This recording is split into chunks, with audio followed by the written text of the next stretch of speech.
नमस्कार मित्रांनो, Arya academy YouTube चॅनलवर सर्वांचं स्वागत आहे. मित्रांनो, आज या व्हिडिओमध्ये आपण समाज कल्याण आयुक्तालय पुणे भरती 2025 पद आहे मित्रांनो, समाज कल्याण निरीक्षक. प्रश्नपत्रिका संच क्रमांक 40 मध्ये आपण सादर करणार आहोत, जे की तुम्हाला पुढील परीक्षेसाठी अत्यंत महत्त्वाचे प्रश्न ठरणार आहेत. तुम्ही जर चॅनल नवीन असेल तर चॅनल आणि सबस्क्राईब करायचं आहे. चला तर मग व्हिडिओला स्टार्ट करूया. प्रश्न पहिला आहे, महात्मा गांधी यांनी चंपारण येथील सविनय कायदेभंग आंदोलन कोणत्या वर्षी केले आहे? महात्मा गांधी यांनी चंपारण येथील सविनय कायदेभंग आंदोलन कोणत्या वर्षी हे केलेले आहे? ऑप्शन क्रमांक 1 म्हणजे 1917 साली केलेले आहे. हे आपलं योग्य आन्सर होईल. प्रश्न क्रमांक 2 मित्रांनो, नोव्हेंबर 1930 मध्ये लंडन येथे पहिल्या गोलमेज परिषदेचे उद्घाटन कोणाच्या हस्ते संपन्न झालेले आहे? नोव्हेंबर 1930 मध्ये लंडन येथे पहिल्या गोलमेज परिषदेचे उद्घाटन कोणाच्या हस्ते संपन्न झालेले आहे? ऑप्शन क्रमांक 1 म्हणजे राजे पंचम जॉर्ज यांच्या हस्ते झालेले आहे. हे आपले योग्य आन्सर होईल. प्रश्न क्रमांक 3 मित्रांनो, सन 1930 मध्ये कोणाच्या भारतीय भौतिकशास्त्राचे नोबेल पारितोषिक मिळालेले आहे? सन 1930 मध्ये कोणत्या भारतीयास भौतिकशास्त्राचे म्हणजे नोबेल पारितोषिक हे मिळालेले आहे? ऑप्शन क्रमांक 3 म्हणजे सी.व्ही. रमन यांना 1930 मध्ये भौतिकशास्त्रामध्ये नोबेल पारितोषिक हे मिळालेले आहे. कोणाला मिळाले मित्रांनो? सी.व्ही. रमन. हे आपलं योग्य आन्सर होईल. प्रश्न क्रमांक 4 मित्रांनो, उदय योजना कोणत्या क्षेत्राशी संबंधित आहे? उदय योजना कोणत्या क्षेत्राशी संबंधित ही योजना आहे? ऑप्शन क्रमांक 2 म्हणजे विद्युत या क्षेत्रासाठी उदय योजना ही म्हणजे क्षेत्राशी संबंधित आहे. हे आपले योग्य आन्सर होईल. प्रश्न क्रमांक 5 मित्रांनो, छत्रपती संभाजी महाराजांनी संस्कृतमध्ये डॅडॅसा राजनीतीवर ग्रंथ रचलेला आहे. छत्रपती संभाजी महाराजांनी संस्कृतमध्ये डॅडॅसा राजनीतीवर ग्रंथ रचलेला आहे. ऑप्शन क्रमांक 2 म्हणजे बुद्ध भूषण हा ग्रंथ रचलेला आहे. हे आपले योग्य आन्सर होईल. प्रश्न क्रमांक 6 मित्रांनो, सतीश धवन अवकाश केंद्र श्रीहरिकोटा खालपैकी कोणत्या राज्यामध्ये आहे? सतीश धवन अवकाश केंद्र श्रीहरिकोटा खालपैकी कोणत्या राज्यामध्ये आहे? ऑप्शन क्रमांक 2 म्हणजे आंध्र प्रदेश या राज्यामध्ये आहे. हे आपले योग्य आन्सर होईल. प्रश्न क्रमांक 7 मित्रांनो, पाऊस या शब्दाचे सामान्य रूप कोणते आहे ते आपल्याला ओळखायचे आहे. पाऊस या शब्दाचे सामान्य रूप आपल्याला ओळखायचे आहे. ऑप्शन क्रमांक 1 म्हणजे पावसा. काय म्हणतात? पाऊस या शब्दाचे सामान्य रूप म्हणजे पावसा आहे. हे आपले योग्य आन्सर होईल. प्रश्न क्रमांक 8 मित्रांनो, कांचनगंगा हे उंच शिखर कोणत्या राज्यामध्ये आहे? कांचनगंगा हे उंच शिखर कोणत्या राज्यामध्ये आहे? ऑप्शन क्रमांक 3 म्हणजे सिक्कीम या राज्यामध्ये कांचनगंगा हे उंच शिखर आहे. हे आपले योग्य आन्सर होईल. प्रश्न क्रमांक 9 मित्रांनो, आभाळागत माया तुझी आम्हावर राहू दे हे कोणत्या अलंकाराचे उदाहरण आहे? आभाळागत माया तुझी आम्हावर राहू दे हे कोणत्या अलंकाराचे उदाहरण आहे? प्रश्न खूप महत्त्वाचा मित्रांनो, मराठी व्याकरणाचा आहे. ऑप्शन क्रमांक 2 म्हणजे उपमा अलंकार आहे. कोणता मित्रांनो? उपमा अलंकार आहे. हे आपले योग्य आन्सर होईल. प्रश्न क्रमांक 10 मित्रांनो, हरवलेल्या बालकाचा शोध घेण्याकरता महाराष्ट्र पोलिसांद्वारे कोणती मोहीम राबविण्यात येत आहे? हरवलेल्या बालकाचा शोध घेण्याकरता महाराष्ट्र पोलीसद्वारे कोणती मोहीम राबविण्यात येत आहे? ऑप्शन क्रमांक 1 म्हणजे ऑपरेशन मुस्कान ही मोहीम राबविण्यात येत आहे. हे आपले योग्य आन्सर होईल. प्रश्न क्रमांक 11 मित्रांनो, कोल्हापूर हेमल इंगळे या युवतीने कोणती स्पर्धा जिंकलेली आहे? कोल्हापूर हेमल इंगळे या युवतीने कोणती स्पर्धा जिंकलेली आहे? ऑप्शन क्रमांक 3 म्हणजे मिस अर्थ इंडिया ही स्पर्धा हेमल इंगळे या युवतीने जिंकलेली आहे. हे आपले योग्य आन्सर होईल. प्रश्न क्रमांक 12 मित्रांनो, पंतप्रधान श्री नरेंद्र मोदी यांनी स्वच्छ भारत अभियानाची घोषणा कधी केली होती? पंतप्रधान नरेंद्र मोदी यांनी स्वच्छ भारत अभियानाची घोषणा कधी केली होती? पहा, प्रश्न खूप महत्त्वाचा आहे. ऑप्शन क्रमांक 3 म्हणजे 2 ऑक्टोबर 2014 रोजी ही घोषणा केली होती. हे आपलं योग्य आन्सर होईल. प्रश्न क्रमांक 13 मित्रांनो, उतावळा नवरा गुडघ्याला बाशिंग या म्हणीचा समानार्थी ठरणारी म्हण सांगायची आहे. उतावळा नवरा गुडघ्याला बाशिंग या म्हणीला समानार्थी ठरणारी म्हण आपल्याला ओळखायची आहे. ऑप्शन क्रमांक 2 म्हणजे पी हळद आणि हो गोरी ही समानार्थी म्हण आहे. हे आपले योग्य आन्सर होईल.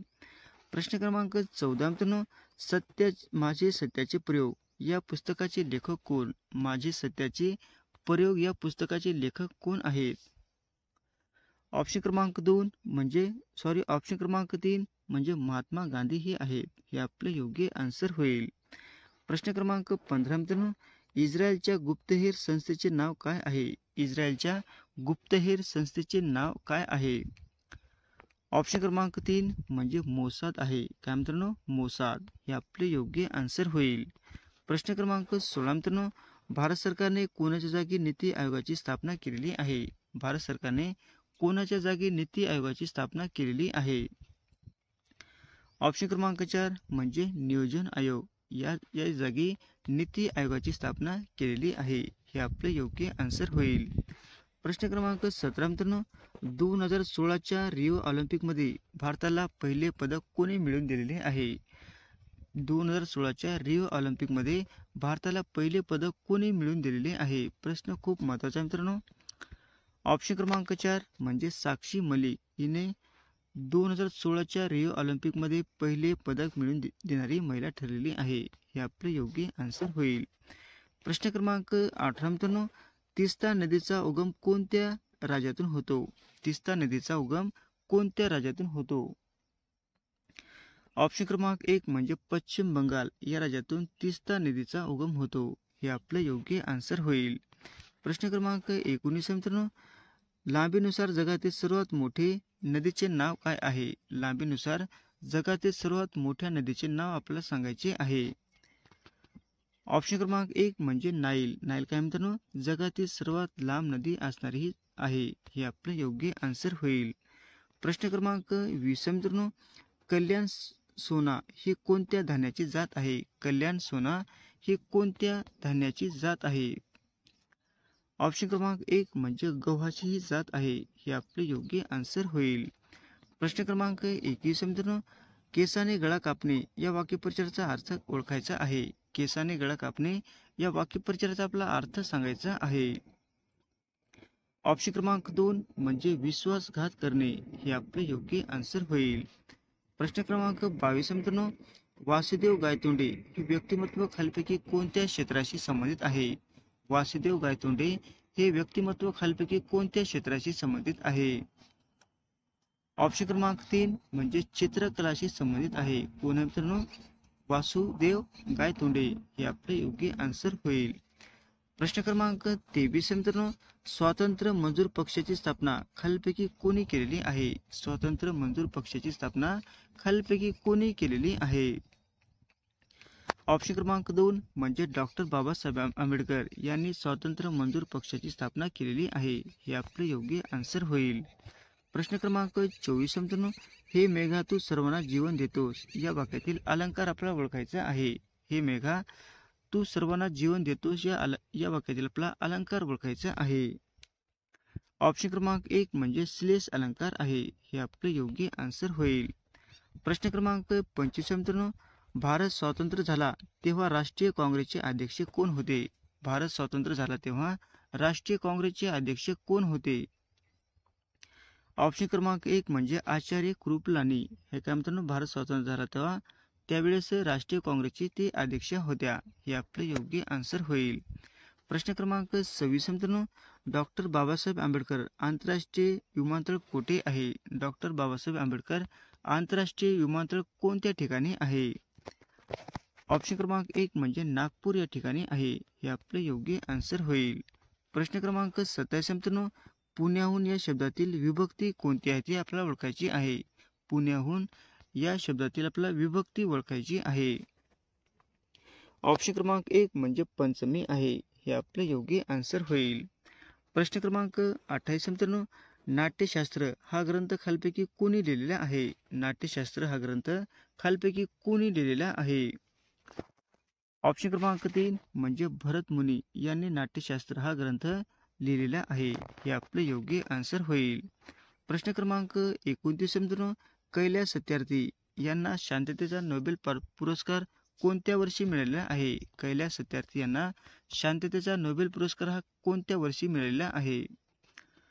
ऑप्शन क्रमांक 3 म्हणजे 2014 रोजी हा पुरस्कार त्यांना मिळालेला आहे. हे आपलं योग्य आन्सर होईल.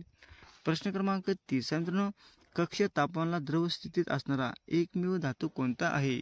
कक्ष तापमानाला द्रव स्थितीत असणारा एकमेव धातू कोणता आहे? ऑप्शन क्रमांक 2 म्हणजे पारा आहे. हे आपलं योग्य आन्सर होईल. प्रश्न क्रमांक 31 मित्रांनो, सुधारक हे साप्ताहिक कोणी सुरू केले आहे? सुधारक हे साप्ताहिक कोणी सुरू केलेले आहे? ऑप्शन क्रमांक 4 म्हणजे गोपाळ आगरकर यांनी सुधारक हे साप्ताहिक सुरू केलेले आहे. हे आपलं योग्य आन्सर होईल. प्रश्न क्रमांक 32 मित्रांनो, भारतातील प्रसिद्ध रॉक गार्डन कोणत्या शहरामध्ये आहे? भारतातील प्रसिद्ध रॉक गार्डन हे कोणत्या शहरामध्ये आहे? ऑप्शन क्रमांक 2 म्हणजे चंदीगड या राज्यामध्ये आहे. हे आपलं योग्य आन्सर होईल. प्रश्न क्रमांक 33 मित्रांनो, भारतीय पर्वत शिखरामध्ये खालपैकी सर्वात उंच शिखर कोणते आहे? भारतीय पर्वत शिखरामध्ये खालपैकी सर्वात उंच शिखर कोणते आहे? ऑप्शन क्रमांक 1 म्हणजे K2 आहे. हे आपलं योग्य आन्सर होईल. प्रश्न क्रमांक 34 मित्रांनो, भारतातील अतिप्राचीन पर्वत रांगा कोणती आहे? भारतातील अतिप्राचीन पर्वत रांगा ही कोणती आहे? ऑप्शन क्रमांक 2 म्हणजे अरवली. अरवली काय मित्रांनो? सर्वात प्राचीन ही पर्वतरांगा आहे. हे आपलं योग्य आन्सर होईल. प्रश्न क्रमांक 35 मित्रांनो, परराष्ट्र धोरणातील पंचशील तत्वे कोणत्या भारतीय पंतप्रधानांनी मांडलेली आहेत? परराष्ट्र धोरणातील पंचशील तत्वे कोणत्या भारतीय पंतप्रधानांनी मांडलेली आहेत? ऑप्शन क्रमांक 2 म्हणजे पंडित नेहरू यांनी मांडलेली आहेत. हे आपलं योग्य आन्सर होईल. प्रश्न क्रमांक 36 मित्रांनो, भारतात प्रकाशित झालेले पहिले वर्तमानपत्र कोणते आहे? भारतात प्रकाशित झालेले पहिले वर्तमानपत्र कोणते आहे? ऑप्शन क्रमांक 1 म्हणजे दी बंगाल गॅझेट. हे काय मित्रांनो? भारतातील सर्वात पहिले वर्तमानपत्र प्रसिद्ध झालेले आहे. हे आपले योग्य आन्सर होईल. प्रश्न क्रमांक 37 मित्रांनो, तिन्ही बाजूला पाणी असलेल्या प्रदेशास काय म्हणतात? तिन्ही बाजूला पाणी असलेल्या प्रदेशास काय म्हटले जाते? ऑप्शन क्रमांक 4 म्हणजे द्वीपकल्प असे म्हटले जाते. हे आपलं योग्य आन्सर होईल. प्रश्न क्रमांक 38 मित्रांनो, अंधेरे से उजाले की ओर हे पुस्तक कोणी लिहिलेले आहे? अंधेरे से उजाले की ओर हे पुस्तक कोणी लिहिलेले आहे? ऑप्शन क्रमांक 1 म्हणजे अरुण जेटली यांनी लिहिलेले आहे. हे आपले योग्य आन्सर होईल. प्रश्न क्रमांक 39 मित्रांनो, मराठी भाषेतील पहिली सामाजिक कादंबरी यमुना पर्यटन कोणी लिहिलेली आहे? मराठी भाषेतील पहिली सामाजिक कादंबरी यमुना पर्यटन कोणी लिहिलेली आहे? ऑप्शन क्रमांक 2 म्हणजे बाबा पद्मनजी यांनी लिहिलेली आहे. हे आपले योग्य आन्सर होईल. प्रश्न क्रमांक 40 मित्रांनो, विदूर या शब्दाचा स्त्रीलिंगी शब्द कोणता आहे? विदूर या शब्दाचा स्त्रीलिंगी शब्द कोणता आहे? ऑप्शन क्रमांक 3 म्हणजे विधवा. काय मित्रांनो? विधवा. हे आपले योग्य आन्सर होईल. अशा होते मित्रांनो 40 प्रश्न अत्यंत महत्त्वाचे वारंवार परीक्षेला विचारले जाणारे. तुम्हाला जर व्हिडिओ आवडल्यास लाईक आणि चॅनलला सबस्क्राईब करायचं आहे. भेटत पुढच्या व्हिडिओमध्ये. धन्यवाद.